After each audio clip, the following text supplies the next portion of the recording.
Welcome to வாங்க ருசிக்கலாம் channel. இன்றைக்கி நம்ம பார்க்க போகிறது மட்டன் மசாலா. மட்டனை வச்சு ஒரு டேஸ்டியான ஒரு கிரேவி செய்ய போகிறோம். இதுக்கு நான் ஒரு 1/2 கிலோ மட்டன் வாங்கி நல்லா க்ளீன் பண்ணி எடுத்து வச்சுருக்கேன். இந்த மட்டன் மசாலாவுக்கு கொஞ்சம் பொருள் போட்டு நம்ம அரைக்க போகிறோம். ஃபஸ்ட்டு ஒரு 2 டேபிள் ஸ்பூன் வேர்க்கடலை சேர்த்துக்கோங்க. நான் ஃபஸ்ட்டு ஒரு பேன் எடுத்து ஆயில் சூடு பண்ணிட்டேன். இப்போ 2 டேபிள் ஸ்பூன் வேர்க்கடலை போட்டுட்டேன். நெக்ஸ்ட்டு ஒரு 10 சின்ன வெங்காயம் போட்டுக்கோங்க.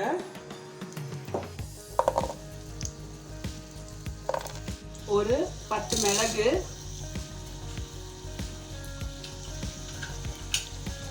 அரை டீஸ்பூன் சீரகம், டீஸ்பூன் சோம்பு, காஷ்மீரி சில்லி கலருக்கு தான், இது ஆப்ஷனல், இருந்தால் போடுங்க, இல்லைன்னா அவசியம் இல்லை. இப்போ இதை நம்ம நல்லா ஆயிலில் செவக்க வறுத்துக்கலாம். கருவேப்பிலை கொஞ்சம் போட்டுக்கோங்க. புளி, தேங்காய் இந்த மாதிரி வதக்கிக்கோங்க. இப்போ வதக்கினதை நான் ஆற விட்டு தண்ணி ஊற்றி நல்லா பேஸ்ட்டாக அரைச்சிக்க போகிறேன். இப்போ நான் ஸ்டவ் ஆஃப் பண்ணிடுறேன். பாருங்கள், நம்ம வறுத்து அரைச்சதை இந்த மாதிரி பேஸ்ட்டாக அரைச்சிக்கோங்க. இப்போ நம்ம கிரேவி செய்கிறதுக்கு ஒரு குக்கர் எடுத்துக்கோங்க. அதில் நான் ஒரு கரண்டி எண்ணெய் ஊற்றிருக்கேன். எண்ணெய் காயிட்டோம். அதோட ஒரு அரை டீஸ்பூன் நெய் சேர்த்துக்கோங்க. ஒரு பிரியாணி இலை சேர்த்துக்கோங்க, சின்னது. 3 பெரிய வெங்காயம் பொடியாக நறுக்கியிருக்கேன். அதை இப்போ நான் சேர்த்துக்க போகிறேன்.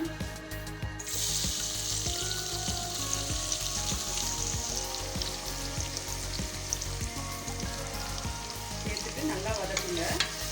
கோல்டன் ப்ரௌன் ஆன வரைக்கும் வதக்கணும். இந்த டிஷ்ஷுக்கு தேவையான உப்பு சேர்த்துக்கிறேன். எப்போவுமே இஞ்சி பூண்டு பேஸ்ட் போடுறதுக்கு முன்னாடி உப்பு சேர்த்துருங்க, இல்லைன்னா அடி பிடிக்கும். ஜிஞ்சர் கார்லிக் பேஸ்ட் ஒரு 2 டேபிள் ஸ்பூன் போடுங்க. இதுக்கு கொஞ்சம் அதிகமாகவே போடுங்க, அப்போ தான் நல்லா டேஸ்ட் கொடுக்கும். வெங்காயம் வதங்கிச்சு. இப்போ ஒரு 2 பெரிய தக்காளியை எடுத்து பொடியாக கட் பண்ணியிருக்கேன், அதை போட்டுக்கிறேன்.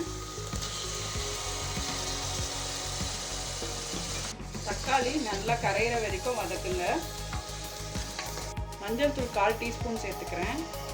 ரெட் சில்லி பவுடர், தனி மிளகாத்தூள் ஒரு 2 டீஸ்பூன் போட்டுக்கோங்க. தனியாத்தூள் ஒரு 2 ஸ்பூன் போட்டுக்கோங்க. மசாலாவை கொஞ்ச நேரம் ஆயிலில் இப்படி பெரட்டுங்க. இப்போ நான் மட்டன் பீஸை இதோடு சேர்த்துக்கிறேன்.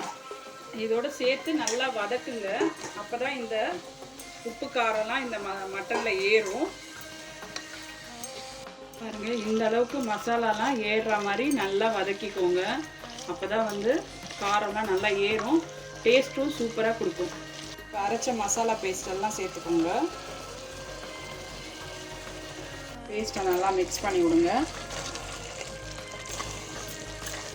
இதுக்கு தேவையான தண்ணி, மிக்சியில் இருக்க லெஃப்ட் ஓவர் வாட்டர் கொஞ்சம் சேர்த்துக்கிறேன்.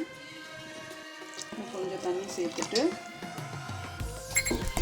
இதுக்கு தண்ணி அளவு எப்படி வேணுமோ அதுக்கேற்ற மாதிரி சேர்த்துக்கோங்க. கிரேவி ரொம்ப திக்காக வேணுன்னா கம்மியாக தண்ணி சேர்த்துக்கோங்க. நம்ம வேர்க்கடலாம் போட்டுக்கிறதால அது திக்காக தான் வரும், அதனால் நீங்கள் பார்த்து தண்ணி ஆட் பண்ணிக்கோங்க. இப்போ நான் குக்கரை க்ளோஸ் பண்ணிடுறேன். க்ளோஸ் பண்ணிவிட்டு ஒரு 4 to 5 விசில்ஸ் விட போகிறேன். விட்ட அப்புறம் நம்ம கிரேவியை பார்க்கலாம். விசில்லாம் அடங்கிடுச்சு. நான் குக்கரை ஓப்பன் பண்ணுறேன். நம்ம மட்டன் கிரேவி பாருங்கள் எவ்வளோ சூப்பராக ரெடியாக இருக்குது. அரை டீஸ்பூன் கரம் மசாலா சேர்த்துக்கிறேன். பாருங்கள், ஒரு அரை டீஸ்பூன் கரம் மசாலா சேர்த்து ஒரே ஒரு பாயில் கொடுக்குறேன். நான் ஒரு கொதி வந்தால் போதும். அதோட பொடியாக நறுக்கின கொத்தமல்லி இலை சேர்த்துக்கோங்க.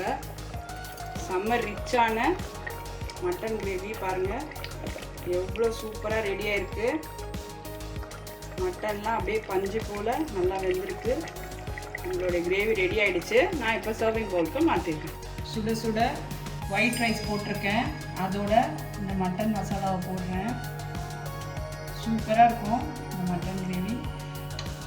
பாருங்கள், காட்டன் சோறு சூப்பராக வந்திருக்கு. நீங்களும் இந்த டிஷ்ஷை ட்ரை பண்ணுங்கள். மறக்காமல் உங்கள் ஃப்ரெண்ட்ஸோட ஷேர் பண்ணுங்கள். தேங்க்ஸ் ஃபார் வாட்சிங்.